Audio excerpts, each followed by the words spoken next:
ये कहानी अलादीन नाम के एक राजा के ऊपर आधारित है जो दिमाग से पूरी तरह पैदल होता है। अब पूरी तरह बेवकूफ होने की वजह से वो अपने देश में क्या क्या कारनामे करता है ये हम आज की इस एक्सप्लेनेशन में देखने वाले हैं। आज मैं जिस फिल्म को एक्सप्लेन करने वाला हूँ उसका नाम है द डिक्टेटर और ये फिल्म 2012 में रिलीज हुई थी। मूवी की शुरुआत में हमें एक काल्पनिक देश वाडिया दिखाया जाता है। वाडिया में एक बच्चे का जन्म होता है जिसका नाम अलादीन रखा जाता है। अलादीन के जन्म के बाद से ही उसकी मां को मार दिया जाता है और इसके कुछ सालों बाद ही उसके बाप की भी हत्या कर दी जाती है और अब सिर्फ 7 साल की उम्र में अलादीन वाडिया का राजा बन जाता है।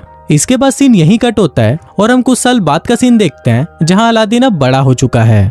अलादीन अपने बाप की तरह ही सनकी और पागल है और उसके मन में जो आता है वो वही करता है। वो अपने देश में ओलंपिक गेम्स रखवाता है जिसमें वो खुद भी हिस्सा लेता है। फिर गेम के दौरान अगर कोई उससे आगे निकल जाता है तो अलादीन उसे गोली मार देता है और खुद वो गेम जीत जाता है और इसी तरह वो ओलंपिक में 14 गोल्ड मेडल जीत जाता है। इसके बाद अलादीन अपने महल के बाहर आता है और अपनी प्रजा को बोलता है कि जल्दी ही पूरी दुनिया हमारे आगे घुटने टेकेगी। हम जल्दी ही न्यूक्लियर वेपन तैयार कर लेंगे, पर किसी पर हमला करने के लिए नहीं बल्कि शांति बनाए रखने के लिए। और ये बोलते ही वो हंसने लग जाता है। इसके बाद अलादीन अपने न्यूक्लियर रिसर्च सेंटर में जाता है और वहां पर वो अपने चाचा तामीर से मिलता है। फिर वो दोनों अंदर जाते हैं और वहां अलादीन देखता है कि उसकी मिसाइल बहुत ही छोटी बनी है। अब ये देखकर अलादीन को बहुत गुस्सा आ जाता है और वो अपने साइंटिस्ट नदाल को बुलाने के लिए बोलता है। पर इस पर बाकी के साइंटिस्ट उसे बताते हैं कि जब आप पिछली बार यहाँ पर आए थे तो आपने नदाल को मरवा दिया था।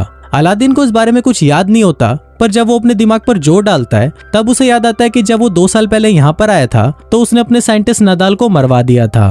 अब फिल्म वापस प्रेजेंट में आती है और एक साइंटिस्ट अलादीन को बोलता है कि शायद आप ये बात भूल गए थे, पर इस पर अलादीन हंसते हुए उसे बोलता है कि मैं भूला नहीं था और फिर वो उस साइंटिस्ट को भी मरवा देता है। इसके बाद अलादीन वापस अपने महल में आ जाता है जहाँ पर उसकी सिक्योरिटी में सिर्फ लड़कियां होती हैं। दरअसल अलादीन अपनी सिक्योरिटी के लिए सिर्फ लड़कियां ही रखता है ताकि बाद में वो उन्हें बचा सके। फिर जब अलादीन अपनी कार से बाहर निकलता है तभी वहाँ एक आदमी आकर उसे गोली मार देता है, पर बाद में हमें पता चलता है कि ये आदमी अलादीन नहीं बल्कि उसका डुप्लीकेट था। दरअसल अलादीन हमेशा ही अपने साथ एक डुप्लीकेट रखता है ताकि जब भी उस पर हमला हो तो हमेशा उसका डुप्लीकेट ही मारा जाए।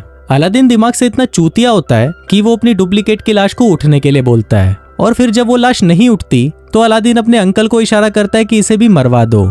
फिर अलादीन के वहां से जाते ही उसके चाचा तामीर किसी को फोन करते हैं और उसे बोलते हैं कि अलादीन इस बार भी बच गया और अब हमें उसके जैसे दिखने वाले किसी और को ढूंढना होगा जो हमारा काम कर सके।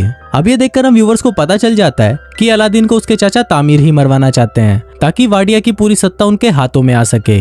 इसके बाद ये लोग अलादीन के हमशक्ल को ढूंढना शुरू करते हैं और उन्हें एक आदमी मिल भी जाता है जो बिल्कुल अलादीन की तरह दिखता था, पर यह आदमी भी अलादीन की तरह ही दिमाग से पैदल होता है। दूसरी तरफ हम अलादीन को देखते हैं जो एक हॉलीवुड एक्ट्रेस मेगन फॉक्स के साथ पलंग तोड़ रहा होता है और पलंग तोड़ने के बाद वो उसके साथ एक फोटो खिंचवाता है और वो उस फोटो को अपनी दीवार पर चिपका देता है। उसी दीवार पर हम और भी कई सारी लड़कियों की फोटोज देखते हैं जिनके साथ अलादीन अब तक पलंग तोड़ चुका है। फिर अगले दिन जब अलादीन वीडियो गेम खेल रहा होता है तभी वहाँ पर उसके चाचा तामीर आते हैं और उसे बोलते हैं कि तुम्हें अमेरिका जाकर अपने परमाणु हथियार बनाने के बारे में उन्हें सफाई देनी होगी और अगर तुमने ऐसा नहीं किया तो वो लोग अपनी फौज को यहाँ बेचकर वाडिया पर कब्जा कर लेंगे। अब ये सुनकर अलादीन डिसाइड करता है कि वो अमेरिका जाएगा।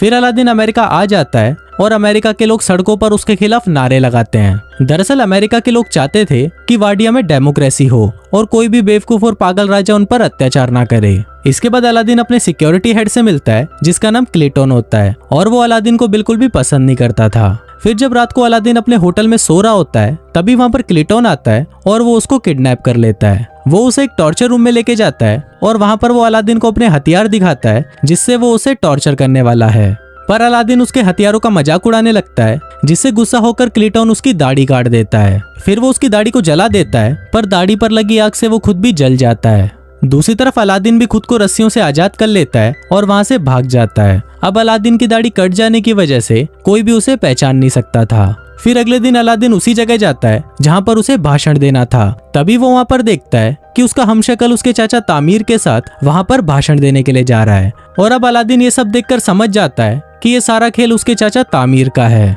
अब अलादीन को बहुत ज्यादा गुस्सा आ जाता है और वो रेलिंग तोड़कर अंदर जाने की कोशिश करता है, पर तभी सिक्योरिटी उस पर हमला कर देती है और वो नीचे गिर जाता है। तभी वहाँ पर जोई नाम की एक लड़की आती है और वो उसे स्कूटी पर बिठाकर वहाँ से ले जाती है। इसके बाद जोई उसे अपनी दुकान पर लेके जाती है जहाँ पर वो काम करती थी।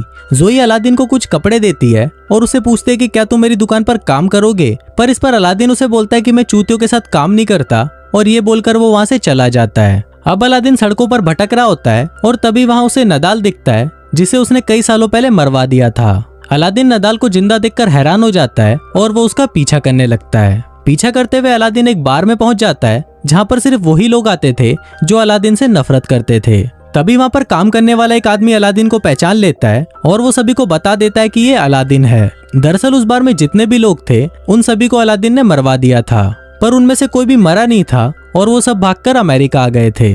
इसके बाद वो सभी अलादीन को पकड़ लेते हैं और उसे मारने की कोशिश करते हैं। वो अलादीन को टपकाने ही वाले होते हैं कि तभी वहाँ पर नदाल आ जाता है और उन सभी को बोलता है कि ये मेरा कजन है। दरअसल यहाँ पर नदाल ने अलादीन को पहचान लिया था। इसके बाद नदाल उससे पूछता है कि तुम यहाँ पर क्या कर रहे हो, तो अलादीन उसे बताता है कि उसके चाचा तामिर ने उसे धोखा दिया और वो वाडिया पर कब्जा करना चाहते हैं। फिर अलादीन नदाल को बोलता है कि तुम्हें मेरी हेल्प करनी होगी, जिस पर नदाल मान तो जाता है, पर वो उसे बोलता है कि मुझे मेरी नौकरी वापस चाहिए, जिस पर अलादीन भी मान जाता है। फिर अगले दिन अलादीन और नदाल उस होटल के पास जाते हैं जहाँ पर अलादीन का हमशक्ल रहता है। तभी वहाँ पर अलादीन जोई को देखता है और उससे छुपने लगता है। फिर नदाल उसे पूछता है कि तुम ऐसा क्यों कर रहे हो, तो अलादीन उसे बताता है कि मुझे वो लड़की बिल्कुल भी पसंद नहीं है, जिस पर नदाल उसे बोलता है कि अगर तुम इस लड़की को जानते हो तो उसकी मदद से हम इस होटल में आसानी से पहुंच सकते हैं। अब अलादीन ना चाहते हुए भी जोई की शॉप में काम करने लगता है, पर वहाँ पर वो ढंग से काम करने की बजाय सभी चीजों को बिगाड़ देता है। फिर अलादीन को नदाल का कॉल आता है और वो उसे बताता है कि मैंने सारा प्लान बना लिया है, हम कैंटीन के सामान के बहाने से उस होटल में जाएंगे और वहाँ पर नकली अलादीन को हटाकर उसकी जगह असली अलादीन को ले आएंगे।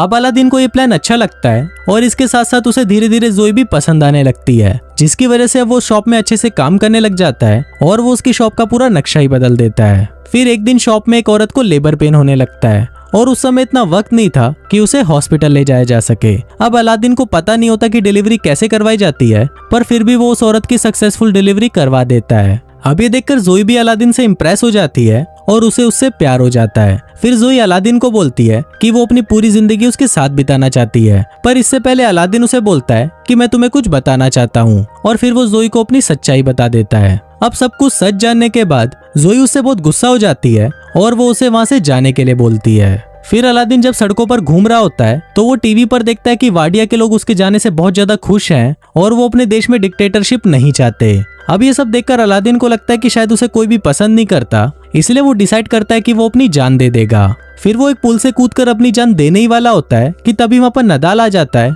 और उसे समझाने लगता है। अब अलादीन भी नदाल की बात को मान जाता है और वो अपने मरने का प्लान कैंसिल कर देता है। फिर अगले दिन अलादीन नदाल के साथ मिलकर बहुत ही मुश्किल से उस होटल के कमरे में चला जाता है और वहाँ पर वो नकली अलादीन को भगाकर खुद उसकी जगह ले लेता है। इसके बाद अलादीन उस मंच पर जाता है जहाँ पर आज वाडिया का नया संविधान पढ़ा जाना है। इसी दौरान अलादीन उस पेपर को फाड़ देता है जिसमें लिखा था कि वाडिया में अब डेमोक्रेसी चलेगी। फिर अलादीन ये बोलने ही वाला होता है कि वाडिया में हमेशा डिक्टेटरशिप चलेगी, पर तभी वहाँ पर जोई आ जाती है और उसको देखते ही अलादीन अपना मन बदल देता है और वो ऐलान करता है कि वाडिया में अब डिक्टेटरशिप नहीं होगी, बल्कि वहाँ पर सिर्फ डेमोक्रेसी होगी। अब ये सुनकर सभी लोग खुश हो जाते हैं, पर तभी वहाँ पर तामिर अलादीन पर गोली चला देता है। अब वो गोली अलादीन को लगने ही वाली होती है, पर तभी वहाँ पर उसका हमशक्ल आ जाता है और वो गोली उसको लग जाती है। इसके बाद अलादीन जोई को भी अपने साथ वाडिया ले जाता है और उसके साथ शादी कर लेता है। शादी के दौरान जोई उसे बताती है कि वो एक जूइश है, जिसको सुनकर अलादीन को बिल्कुल भी अच्छा नहीं लगता और वो जोई को भी मरवाने के लिए बोल देता है। और कुछ इसी तरह से